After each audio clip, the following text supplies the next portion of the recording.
Issue 3 of the Golden Age of the Sith, entitled The Fabric of an Empire, really gets into the meat of the story. Gav and Jori have made a blind jump into the unknown and now find themselves as prisoners of the Sith Empire. Jedi Knight Odin has received a vision from the Force about coming doom and has done all he can to relay that message to the Republic. But there's little urgency in taking the message seriously. As the different forces at play begin to align toward a single focal point, the fate of the galaxy hangs in the balance. Once again, we open to a text crawl.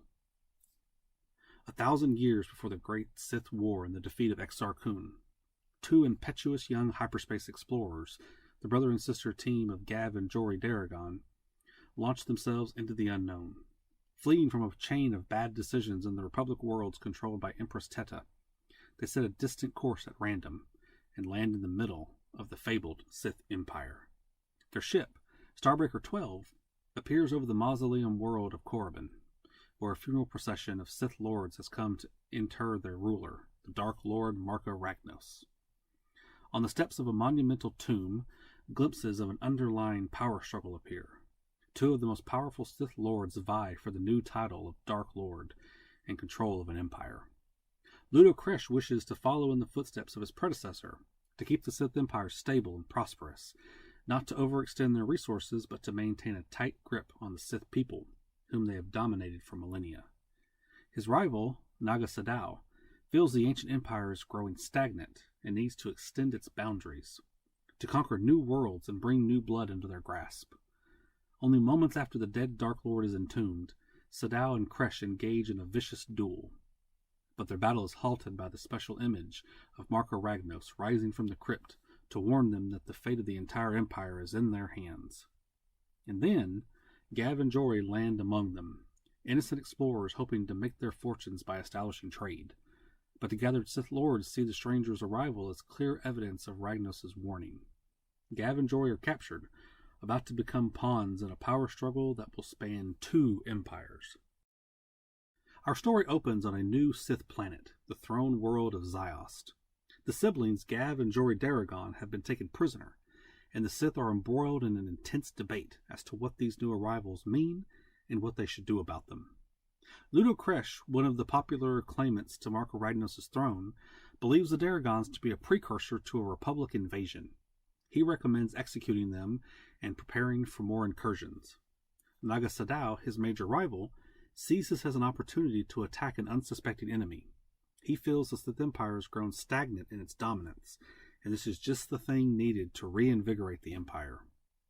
Despite his impassioned pleas, he is unable to sway the other Sith Lords to his side, and they decide to execute the Daragons. After the meeting, one of the Sith Lords, Simus, goes to speak to the Daragons. Simus was once a powerful Sith Lord back when Ragnos' predecessor died. Just as with Sadow and Kresh, Simus and Ragnos challenged each other for the throne. In the ensuing fight, Ragnos beheaded Simus. Instead of dying, however, Simus demonstrated his exceptional knowledge of Sith alchemy and kept himself alive. His head was placed in a crystal sphere, and he eventually became one of the most respected members of the Sith Council. Simus informs the Daragons that they are to be executed, much to the siblings' dismay. Secretly, Sadow still schemes.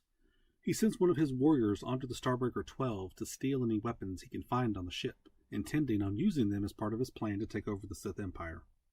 Sadow marshals his Masazi warriors and attacks the prison facility on Ziost.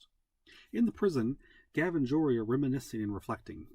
Gav looks back at all his parents accomplished with pride, particularly the sacrifice they made to resupply Teta's forces during the Unification Wars. He echoes her earlier sentiment about wishing they had continued their Jedi training when they were younger. They are suddenly interrupted by approaching footsteps. Naga Sadow enters the prison and tells them that he is there to rescue them. They join him and are escorted out of the prison by his Masazi warriors. Before leaving, Sadow goes to Simus.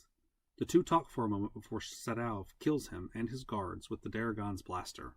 He leaves it behind to frame the siblings for Simus' death.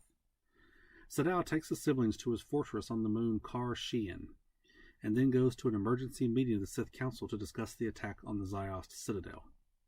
Sadao quickly weaves a story of the Daragons being Republic spies sent to scope out the Empire's defenses and capabilities. The attack on Ziost shows him to be correct. He exploits the outrage of the attack, as well as his correct prediction concerning the siblings, and demands to be crowned Dark Lord of the Sith. To the chagrin of Ludo Kresh, the Sith Lords are unanimous in their support of Sadao. They all pledge their loyalty and forces to him. Forces are converging to attack the Republic, but Ludo Kresh is not finished with his own bid for power. Fabric of an Empire is another great installment in the Golden Age of the Sith, once again providing even more information about the mysterious Sith Empire. Each Sith Lord provides us with a ton of hidden lore and world building that we don't really get to see but know exists, which adds depth to the universe. Simus in particular gives us a glimpse of just how powerful these Sith Lords really are and what kind of threat they pose to the Republic. For a man to have so much rage and power so as to keep himself alive as nothing more than a head is amazing. But then to see him still commanding respect, even from the one who beheaded him, is a step further entirely. The Daragons have very little role in the story, acting as nothing more than pawns for the Sith Lords to consider. We do see a brief interaction between them where we see another mention of the siblings' past force powers, and see genuine regret from them about having constant bad luck. The story ends with them in the possession of Sadao and framed for the death of Simus. Sadao is a masterful manipulator, so we can only guess what he has in store for them or for the Republic. This story takes place completely within Sith space, so we don't get any interaction with Odin or any other Jedi. But rest assured, we will return to them soon as these two disparate forces continue on their trajectory to an inevitable clash. This story is great, if for nothing else than the Sith interactions we get to see. Check it out if you get a chance. Next time, we'll continue the story with the penultimate issue, number 4. Tell me what your favorite era of Star Wars is down below. Thanks for watching.